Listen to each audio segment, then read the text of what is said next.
Merci beaucoup, Monsieur le Président. Mes chers amis, mes chers collègues, c'est un réel plaisir d'être parmi vous aujourd'hui à Casablanca pour Aframed 2017. Et permettez-moi tout d'abord de remercier le comité scientifique de Aframed 2019 de m'avoir confié cette conférence inaugurale pour partager avec vous quelques soucis de notre épidémie et quelques espoirs de notre riposte. Alors, comme vous le savez, le Maghreb est une sous-région composée, je suis désolé, mais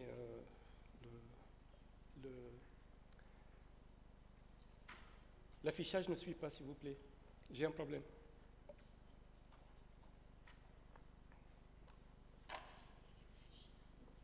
Oui, mais je veux l'afficher. Elle est où votre école ? Il faut que ça suive.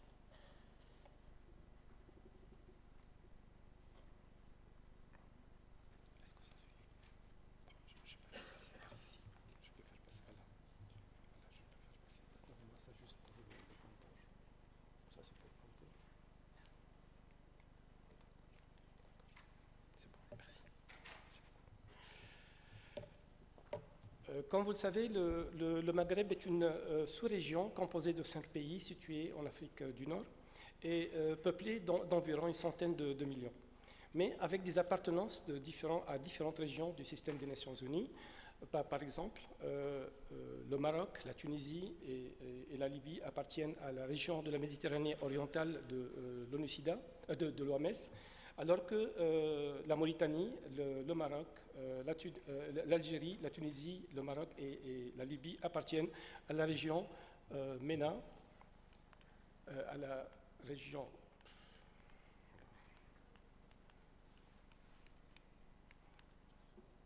Non mais, je suis désolé, mais j'ai un problème.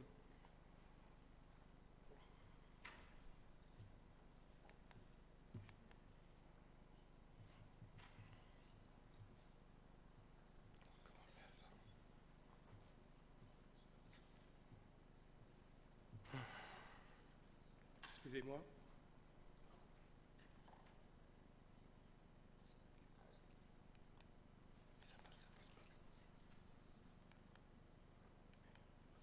Mais ça suit pas. Il me faut un seul. Vous pouvez l'enlever celui-là.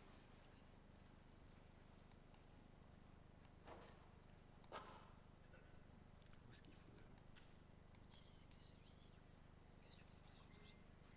Mais je veux regarder le... Je veux regarder ça.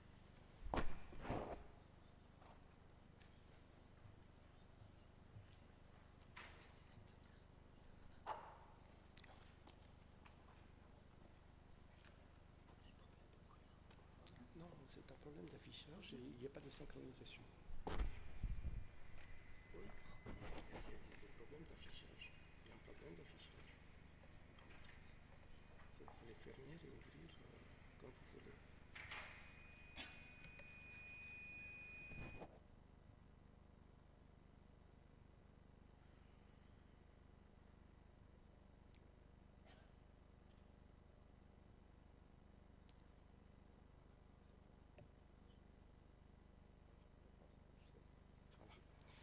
C'est réglé, merci, et excusez-moi pour ce contretemps.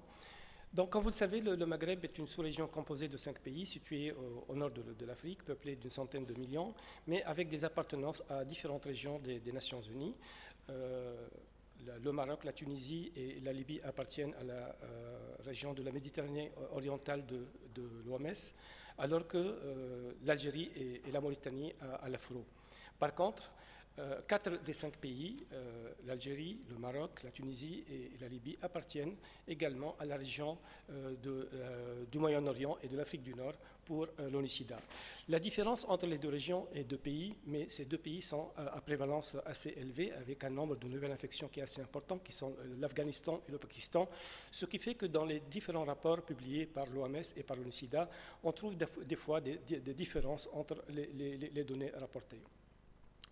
Alors, quelle épidémie du VIH au Maghreb ? Donc le Maghreb appartient à la région de la Méditerranée orientale, région caractérisée par une prévalence faible de l'ordre de 0,1%, mais avec un nombre de nouvelles infections par rapport à un nombre de nouvelles infections, donc par rapport à 2010, qui est assez important, de l'ordre de plus 31%, et une augmentation également de décès de l'ordre de 64% par rapport aux chiffres de 2010. Le nombre global des personnes vivant avec le VIH dans la région de la Méditerranée orientale est estimé à 400 000.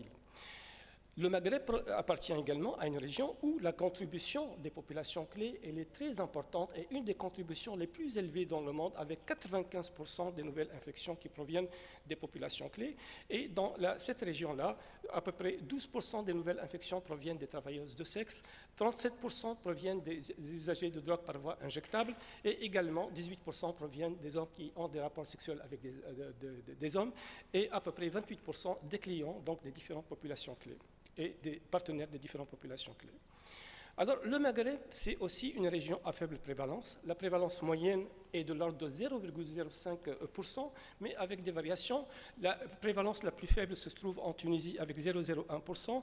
Les plus élevées se trouvent au niveau de la Mauritanie et la Libye de l'ordre de 0,2%, et l'Algérie et le Maroc avec des prévalences intermédiaires. Par contre, en nombre de nouvelles infections, on trouve les nouvelles infections, le nombre le plus important, c'est en Algérie, au Maroc, et également le nombre estimé donc, de personnes vivant avec le VIH, étant donné que ce sont les deux pays les plus peuplés de la région. En termes de concentration au sein des populations clés, c'est la même chose. C'est une épidémie qui est surtout concentrée et particulièrement concentrée au sein donc, des trois populations clés, mais avec des différences entre les différents groupes. Par exemple, on trouve au niveau de la Tunisie et le Maroc une concentration surtout au niveau des HSH et des utilisateurs de drogue par voie injectable. Également, donc, la Libye, c'est une concentration, mais c'est un chiffre qui est très ancien, qui date de 2010. Et par contre, en Algérie et en Mauritanie, on trouve plutôt une concentration au niveau des travailleuses de sexe. Alors, comment est organisée la riposte au VIH dans les pays du Maghreb ? Habituellement, et quand c'est fonctionnel, ça tourne autour tout d'abord d'un comité national de lutte contre le sida, c'est le CNLS. Ce CNLS regroupe donc des acteurs de différentes appartenances, secteur gouvernemental, le ministère de la Santé, les autres ministères, la société civile avec toutes ses composantes, les organisations non gouvernementales, les personnes vivant avec le VIH, les réseaux associatifs, communautaires, le secteur privé également, les entreprises, et également on trouve les partenaires techniques et financiers, l'OMS, l'ONU-SIDA et l'UNICEF. Et puis le programme national de lutte contre le sida, qui est normalement chargé d'exécuter et de mettre en œuvre la vision stratégique qui est élaborée par le Comité national de lutte contre le sida. Le programme national, selon les pays, peut être organisé en structure de coordination régionale, mais également en sous-comités de prise en charge de dépistage et d'autres sous-comités. Le financement dans ces pays est assuré par un double financement en général, un financement domestique qui peut être public et plus faiblement privé, et un financement qui est international. Le financement international provient essentiellement du Fonds mondial, qui est le principal bailleur de fonds au niveau de la région du Maghreb. Le Fonds mondial participe ou collabore avec les pays à travers ces instances nationales de coordination ou les CCM, et cette instance nationale de coordination mobilise des fonds pour financer en partie le plan stratégique national qui comporte en général donc, les objectifs de la riposte et également définit les axes stratégiques de la riposte. Donc, au niveau des 4 pays sur 5, il y a un plan stratégique qui est élaboré périodiquement, tous les 4 à 5 ans. Ce plan stratégique comporte des axes stratégiques qui sont toujours actualisés et qui portent sur la prévention, le dépistage, le traitement, les droits humains et la gouvernance de la riposte. Et également, les derniers plans stratégiques soulignent l'importance de l'objectif principal en tant que mettre fin à l'épidémie d'ici à 2030 avec des cibles pour 2020. Dans ce plan stratégique et dans cette riposte, la société civile, avec toutes ses composantes, joue un rôle central et important dans le renforcement de la riposte. Et là, vous avez le nombre des associations communautaires ou des associations de personnes vivant avec le VIH qui restent quand même limitées dans la région, autour d'une quinzaine d'associations, 4 en Tunisie, Maroc, 5 en Algérie, 2 en Mauritanie, 0 en Libye. Et ces associations commencent maintenant à s'organiser de plus en plus en réseau, en plateforme, telles que la plateforme Coalition Plus MENA. Et ils commencent à organiser des workshops régionaux périodiques pour la sensibilisation, pour le renforcement des capacités, pour l'élaboration de guides, tels que les guides dernièrement élaborés, les guides de dépistage, les guides de prévention combinés. Mais ces associations donc présentent des limites parce qu'elles sont souvent centralisées dans les grandes villes, donc il n'y a pas une couverture territoriale importante dans le pays et il y a souvent une faible collaboration avec le secteur gouvernemental, ce qui a un impact négatif sur les activités de prévention de proximité. Alors les sources de financement dans ces pays sont variables selon le statut du pays. Les pays à revenus élevés tels que l'Algérie, c'est surtout un financement domestique. L'Algérie possède actuellement une allocation du Fonds mondial qui est en phase de transition pour le VIH.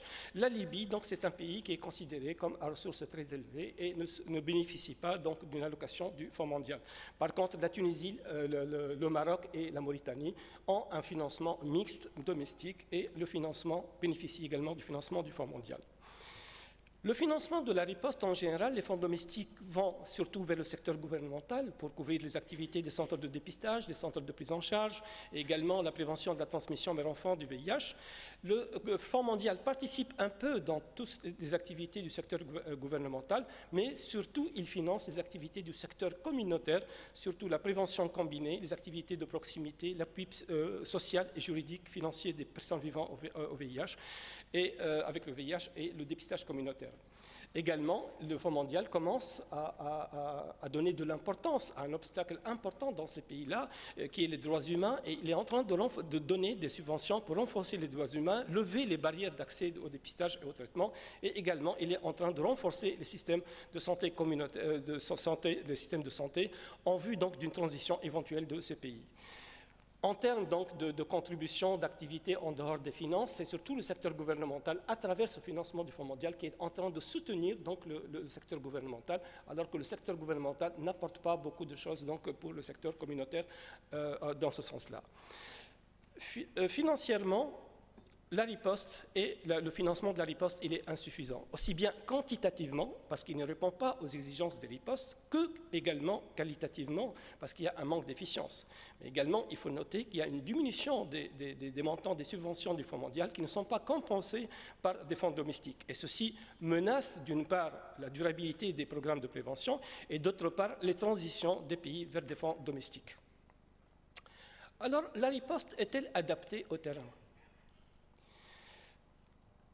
Si on voit les axes stratégiques, oui, elle est bien adaptée. Il parle souvent de prévention, dépistage, droits humains, gouvernance. Mettre fin à l'épidémie, c'est bien. Tout le monde parle maintenant de mettre fin à l'épidémie. Mais quand on voit les activités sur le terrain, il y a un retard au niveau de la mise en œuvre. Il y a également des interventions à faible impact. Et on voit surtout que l'accès au traitement antirétroviral reste très faible. Or, on sait maintenant que le traitement antirétroviral et les antirétroviraux représentent le pilier ou la pierre angulaire de toute riposte. Et maintenant, on sait très bien, grâce aux études partenaires 1 et 2, qu'une charge virale indétectable sous traitement antirétroviral arrête la transmission. D'autre part, il y a une étude de modélisation à partir de l'enquête biocomportementale aux États-Unis, récemment publiée, montre que 80% des nouvelles infections proviennent des personnes qui ignorent être infectées par le VIH et qui ne reçoivent pas de traitement antirétroviral. Alors que lorsqu'on reçoit un traitement antirétroviral et qu'on a une charge virale indétectable, on ne participe pas à la transmission du VIH. Et donc, ces données ont fait renaître un concept qui date d'une dizaine d'années, celui de la charge virale communautaire, et surtout la charge virale communautaire observée, qui est calculée à partir des personnes traitées et suivies.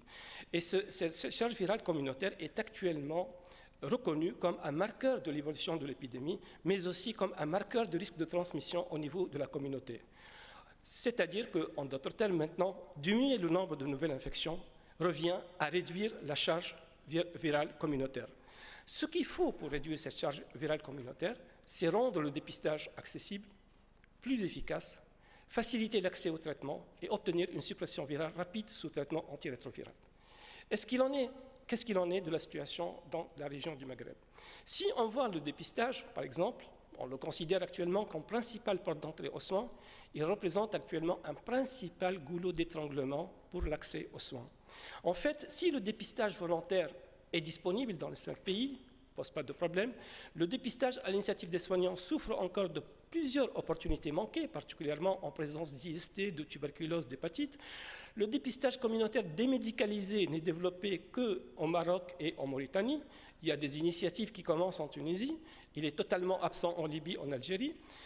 L'autotest, s'il n'y a que l'initiative marocaine qui a commencé, qui a mis une expérience pilote donc pour l'autotest, sinon il est absent dans tous les pays de la région. La confirmation par le Western Blot reste la règle dans les pays. Or, on sait que maintenant la confirmation par Western Blot représente un goulot d'étranglement important pour l'accès aux soins et également elle est responsable d'un nombre de pertes de vue très très important dans les pays de la région qui peut atteindre jusqu'à 50%. Enfin, la notification des partenaires reste anecdotique dans notre région et représente moins de 0,1%. Ceci se traduit par les chiffres à l'échelle de la grande région, de la région de la Méditerranée orientale, avec un nombre de tests annuels, il est encore faible, avec un taux de positivité des tests réalisés dans la région de la Méditerranée orientale de 0,15, ce qui est proche de la prévalence régionale. Et donc, ça montre qu'on n'est pas en train de cibler. Et quand on voit les derniers chiffres, donc 3% seulement des populations clés étaient testées, et parmi ces 3%, il y a eu 80% de tests positifs. Ça veut dire que si on cible notre dépistage, on peut dépister plus et on peut orienter plus vers le traitement. Et également, ce modèle de dépistage, il est inefficace parce qu'il est responsable d'un diagnostic tardif. Et quand on dit diagnostic tardif, c'est-à-dire qu'on dépiste des personnes à moins de 200 CD4, et le taux de diagnostic tardif dans la région, il est de 25 à 60%, il est à peu près de 27% au Maroc, 48% en Tunisie. Quand on voit le système de référencement, parce que dépister sans orienter n'est pas une action à haut impact. Et quand on voit le système de référencement, on voit dans la région, il n'est pas assisté et il est responsable d'un nombre important de pertes de vue.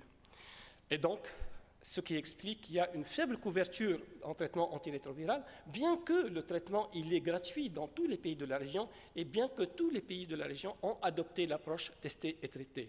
La rétention aux soins également, elle serait faible, mais on ne dispose pas de données. Et également, les données sur la résistance au VIH restent extrêmement rares dans les pays de la région. Alors, peut-on réduire la charge virale communautaire ? Je pense que c'est un objectif, dans l'état actuel des choses, difficile à atteindre parce que les stratégies de dépistage sont inadaptées au caractère concentré de l'épidémie, parce qu'il y a un problème de référencement et des barrières d'accès au traitement, surtout la stigmatisation, la discrimination, et parce qu'il y a une observance qui est généralement faible dans la région, elle est inférieure à 50%, avec une surveillance par la charge virale qui reste encore insuffisante. Quand on voit maintenant volet prévention, la prévention a un faible impact et les interventions qui sont généralement réalisées dans la région restent très classiques et basiques. Les politiques de prévention suivies sont variables, mais partagent tous le problème de la stigmatisation, des poursuites pénales de certains comportements, tels que les rapports sexuels entre les hommes, l'usage de drogue, le travail de sexe. Et ceci représente un obstacle majeur pour une prévention efficace. Les activités de prévention sont souvent classiques, basées sur la sensibilisation, l'usage des préservatifs, mal documentées. Il y a une faiblesse au niveau des activités de prévention de proximité, une insuffisance des programmes de prévention spécifiques pour les détenus, pour les adolescents et les adolescentes, pour les migrants. La participation communautaire dans les interventions de proximité est très variable d'un pays à un autre et d'une région à une autre au sein d'un même pays. Et le fait que la majorité des nouvelles infections proviennent des populations clés explique un peu l'échec de la prévention. Quand on voit ce tableau, les données de ce tableau donc, émanent du dernier rapport 2019 de l'ONU-SIDA, on voit que les données manquent au niveau de la Libye, de la Mauritanie, et quand on voit des données sur la Tunisie, le Maroc et l'Algérie, on voit que les chiffres sont encore insuffisants en termes d'utilisation de préservatifs chez les populations clés, de couverture de programmes de prévention et surtout de réduction de risques chez les usagers de drogue en Tunisie et au Maroc, et également en termes d'impact de la stigmatisation et la discrimination. Donc, c'est une prévention qui a du mal à innover. Le concept de la prévention combinée, il est adopté dans les pays, mais souvent faiblement appliqué. L'utilisation des réseaux sociaux pour les activités de prévention commence à se développer, mais son impact reste encore faible. Et la prophylaxie pré-exposition, sauf le cas du Maroc, qui offre cette prophylaxie et qui est actuellement en phase d'extension après une expérience pilote réussie, Tous les pays de la région ne prescrivent pas la PrEP. Alors, comment est la situation de l'épidémie au Maghreb? Il y a beaucoup de challenges. Il y a une insuffisance de collecte des données, donc manque d'informations stratégiques, donc une riposte inadaptée. Un contexte socioculturel difficile, marqué par le rejet social, stigmatisation, discrimination, donc ce qui limite l'accès aux soins et à la prévention et au dépistage. La réalité du terrain est différente. Il y a retard de mise en œuvre, intervention classique à faible impact, absence d'innovation. Et cela a un impact sur la cascade de soins au niveau de la région. Et quand on voit la cascade de soins, à part peut-être l'Algérie, le Maroc, qui ont un nombre de personnes qui connaissent leur statut assez élevé, nombre de personnes sous traitement assez élevé, on voit le cas par exemple de la Tunisie, on reste encore très faible, pour la Libye et également pour la Mauritanie. Et quand on voit la cascade de la région, donc du Maghreb, on connaît mieux un peu plus le nombre de personnes qui connaissent leur statut, mais comparativement à la cascade régionale de la région MENA, on a moins de personnes sous traitement et moins de personnes sous suppression virale. Et juste pour vous donner une idée, on a actuellement des efforts à faire, parce que si on compte à peu près, on a 55 000 personnes vivant avec le VIH dans les pays du Maghreb, on a entre 2 et 15 000 personnes à connaître, on a entre 8 et 23 000 de personnes à traiter, et on a environ 7 000 à 27 000 personnes à obtenir une charge virale indétectable. Cela également a un impact sur les indices de transition épidémique actuels. Et quand on voit ces indices de transition, seul le Maroc commence à amorcer une baisse du nombre de nouvelles infections et commence également à avoir une baisse donc, du nombre de décès et qui commence à avoir un ratio incidence sur prévalence de l'ordre de 4. Et je vous rappelle que l'incidence sur prévalence doit être à 3 ou inférieur à 3 pour commencer à amorcer la fin de l'épidémie. Donc seul le Maroc s'approche de la fin de l'épidémie et quand on voit le cas de l'Algérie, de la Tunisie ou des autres pays, donc on a encore des difficultés, on a beaucoup encore d'efforts à faire. D'où l'importance de rendre le slogan « Accélérer la riposte au VIH » réellement effectif. Alors, qu'est-ce qu'il faut faire pour accélérer cette riposte? Il y a un adage qui dit « Connaître votre épidémie, comprendre les exigences de votre riposte ». Et connaître notre épidémie signifie qu'on doit avoir des informations et on doit disposer d'informations stratégiques. Donc, on doit collecter des données, on doit avoir des études biocomportementales, on doit avoir une cartographie des populations clés, une estimation de taille des populations clés. On doit lever les barrières liées au contexte socioculturel juridique. Donc on doit lutter contre la stigmatisation, discrimination, plaidoyer pour les droits humains, pour la suppression des lois punitives. On doit avoir une synergie entre secteur gouvernemental et communauté et on doit prioriser surtout les interventions et cibler les interventions vers les populations clés avec des interventions innovantes à haut impact telles que le dépistage communautaire, telles que la PrEP, telles que l'autotest également et avantager l'approche communautaire dans toute la riposte.